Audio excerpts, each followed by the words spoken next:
ഇപ്പോൾ നമ്മളിവിടെ വന്ന് ഫസ്റ്റത്തെ കറങ്ങാൻ പോക്കാണ്. ചെമ്പകോട ഇൻ്റർനാഷണൽ എയർപോർട്ടിൽ പോവാണ്. അപ്പോൾ അതിൻ്റെ ഇടയ്ക്ക് എല്ലാവരും അടിപൊളി ചായ കുടിക്കാൻ വേണ്ടി നിർത്തിക്കാണ്. നേരെ അവിടെ പോയിട്ട് വേറൊരു സ്പോട്ടും കൂടി ഉണ്ട് എന്ന് പറഞ്ഞു, അവിടെയും പോകണം. അത് കഴിഞ്ഞിട്ട് പിന്നെ നേരം വെളുത്തിട്ടുള്ളൂ, പിന്നെ അടുത്ത പോക്കും കാര്യങ്ങളുള്ളൂ. നേരം വെളുത്തു, 1 മണിയായി, 1 മണി 1:30 ആയി. അവിടെ എയർപോർട്ടിൽ പോയി കുറച്ച് നേരം അവിടെ നിന്ന് വേറൊരു സ്പോട്ടും കൂടി കാണണം.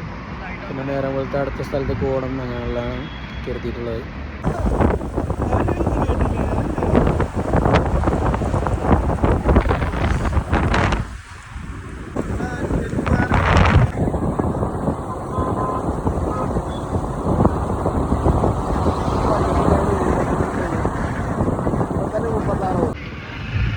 മക്കളെ ഇപ്പോൾ നമ്മളെത്തി ചെമ്പകോട ഇൻ്റർനാഷണൽ എയർപോർട്ടിലെത്തിയിരുന്നു. വണ്ടി പാർക്ക് ചെയ്യാൻ വേണ്ടി പോവുകയാണ്. ഉണ്ടല്ലോ വിശ്വസിച്ച് കാണിച്ചത്.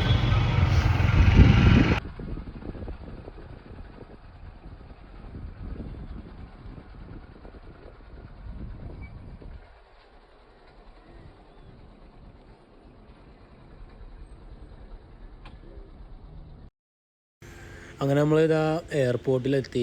എയർപോർട്ടിൻ്റെ പുറം കാഴ്ചകളാണ് ഈ കാണുന്നത്. നല്ല അടിപൊളി എക്സ്റ്റീരിയർ വർക്കും കാര്യങ്ങളൊക്കെ ആയിട്ടുള്ളൊരു എയർപോർട്ട്. നമ്മൾ ഫസ്റ്റ് ടൈമാണ് വരുന്നത്, അപ്പോൾ അതിൻ്റെ എക്സൈറ്റ്മെൻറ്റൊക്കെയാണ് ഈ കാണുന്നത്. നല്ല രസമുള്ള എയർപോർട്ടാണ്. മൊത്തത്തിൽ കാണാനുള്ളൊരു വൈബ്. പക്ഷേ അവർ നമ്മളെ ഉള്ളിലേക്ക് കയറ്റി വിട്ടില്ല, അതേ ഉണ്ടായത്.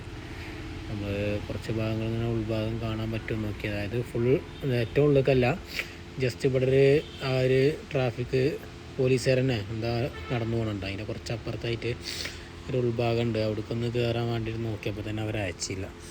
അപ്പോൾ അങ്ങനെ നമ്മൾ ഇതിൻ്റെ പുറത്തുള്ള ഈ ഭാഗങ്ങൾ മാത്രമായിട്ട് ഇങ്ങനെ കാണിച്ചിട്ടു. നല്ല വ്യൂ ആട്ടോ ഇവിടെ കാണാൻ. ഞാനിപ്പോൾ കണ്ടിടത്തോളമുള്ള എല്ലാ എയർപോർട്ടുകളും നമുക്ക് ഇത്രത്തോളം നല്ലൊരു വ്യൂ തരുന്നില്ല. പ്രത്യേകിച്ച് ഇതിൻ്റെ രാത്രി സമയത്തുള്ള ഈ ഒരു ലൈറ്റ്, നമ്മൾ എയർപോർട്ട് കാണാൻ തന്നെ രസം രാത്രിയാണ്. രാത്രി ഈ ഒരു ലൈറ്റ് ഇങ്ങനെ കത്തി നിൽക്കുന്നത്, അവിടുത്തെ ഈ ഡിസൈനും കണ്ടില്ല, ഈ തൂക്കിയിട്ടുള്ള ഈ ലൈറ്റ് മോഡൽ, ഇതിൻ്റെ ഈ ഡിസൈനും കാര്യങ്ങളൊക്കെ കാണാൻ തന്നെ നല്ല ഭംഗിയാണ്. അവിടെ എടുത്ത് കാണിക്കാൻ പറ്റിയൊരു സ്ഥലമാണ്. ഇങ്ങനത്തെ ഈ തൂങ്ങി കിടക്കുന്നതും കാര്യങ്ങളൊക്കെ കാണാൻ തന്നെ നല്ല രസമാണ് അവിടെ, കണ്ടില്ലേ. ഇതാണ് ഈ ഒരു എയർപോർട്ടിൻ്റെ മൊത്തത്തിലുള്ള ഫ്രണ്ട് വ്യൂ. ഫ്രണ്ടിൽ നിന്ന് കാണുമ്പോഴുള്ള വ്യൂ, ഉൾഭാഗം ഇതിലേറെ ഭംഗിയാണെന്നാണ് പറഞ്ഞത്. പക്ഷെ നമുക്ക് കാണാനുള്ളൊരു ഇത് കിട്ടിയില്ല, പെർമിറ്റ് കിട്ടിയില്ല. അവരിങ്ങനെ പോകാൻ പറ്റൂല എന്ന് പറഞ്ഞിട്ട് അവിടെ ബ്ലോക്ക് ചെയ്ത് നിർത്തും.